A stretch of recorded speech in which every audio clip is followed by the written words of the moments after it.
बारामतीमध्ये सुनेत्रा पवार आणि राहुरीमध्ये अक्षय कर्डिले यांचं टेन्शन वाढवणारी बातमी समोर आली आहे. कारण बारामतीच्या पोटनिवडणुकीसाठी पहिल्याच दिवशी 3 अर्ज दाखल झालेत, तर राहुरीमध्ये प्राजक्त तनपुरे रिंगणात उतरण्याच्या तयारीत आहेत.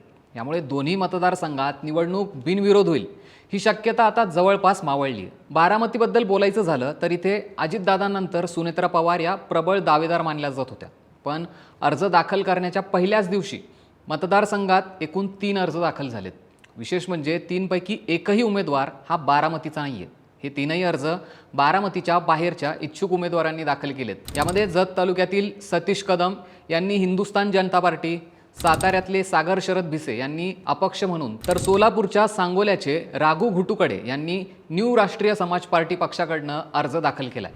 महाविकास आघाडीकडून पवारांच्या राष्ट्रवादीने जरी उमेदवारी देणार नसल्याचं जाहीर केलं असलं तरी काँग्रेस मात्र ही जागा लढवण्यासाठी तयार आहे. कोल्हापूर उत्तर पोटनिवडणुकीत भाजपने काँग्रेस विरुद्ध उमेदवार दिला होता. याच मुद्द्यावर जिल्हा कमिटीने महाविकास आघाडीचा धर्म पाळून बारामतीची जागा लढवण्याची तयारी दाखवली आहे. तर दुसरीकडे ओबीसी नेते लक्ष्मण हाके यांनीही आपण कार्यकर्त्यांसोबत चर्चा करून बारामतीची निवडणूक लढवायची की नाही हे ठरवू असं सांगितलं होतं. त्यामुळे आता बारामती विधानसभा निवडणूक बिनविरोध होईल ही शक्यता थोडीशी कमीच दिसून येते. दुसरीकडे राहुरी मतदारसंघात दिवंगत आमदार शिवाजीराव कर्डिले यांचे सुपुत्र अक्षय कर्डिले हे रिंगणात असणार आहेत. उमेदवारीसाठी त्यांनी फडणवीसांची भेट घेऊन लॉबिंग करण्याचा प्रयत्न केला होता, पण अद्यापही त्यांच्या नावाची ऑफिशियल घोषणा झालेली नाहीये. राहुरीमध्ये आधी निवडणूक बिनविरोध होईल असंच बोललं जात होतं, पण माजी मंत्री प्राजक्त तनपुरे हेही हिंदुत्ववादी भूमिका घेत मतदारसंघात आता ॲक्टिव्ह झालेले दिसत आहेत. त्यामुळे जर हे दोघेही उमेदवार एकमेकांच्या विरोधात उभे राहिले तर तगडी फाईट आपल्याला पाहायला मिळेल.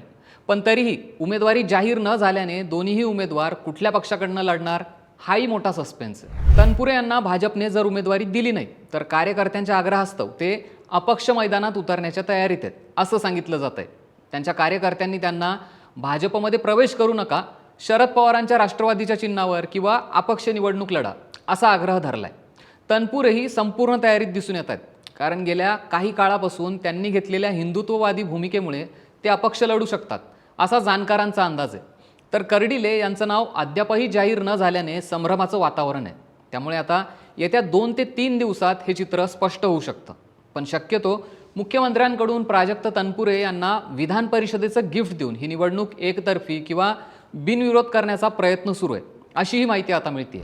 अर्ज दाखल करण्याच्या पहिल्याच दिवशी राहुरीतून एकही अर्ज दाखल झाला नसला तरीही अक्षय कर्डिले यांच्यासोबत एकूण 15 लोकांनी नॉमिनेशन फॉर्म घेतलेत. यामुळे आता दोन्ही मतदारसंघात अशी संभ्रमाची परिस्थिती असल्याने निवडणुकीचं चित्र अजूनपर्यंत तरी क्लिअर झालेलं नाहीये. त्यामुळे बारामतीमध्ये आणि राहुरीमध्ये दोन्ही ठिकाणी उमेदवारांचा सस्पेन्स हा कायम आहे. तुम्हाला काय वाटतं? बारामती आणि राहुरी विधानसभा निवडणुकीत लढत होईल की लास्ट मोमेंटला उमेदवार अर्ज मागे घेऊन निवडणूक बिनविरोध करेल? कमेंट करून नक्की सांगा. आणि असेच व्हिडिओ जर तुम्हाला पाहिजे असतील तर सरकारनामाला सबस्क्राईब करायला विसरू नका.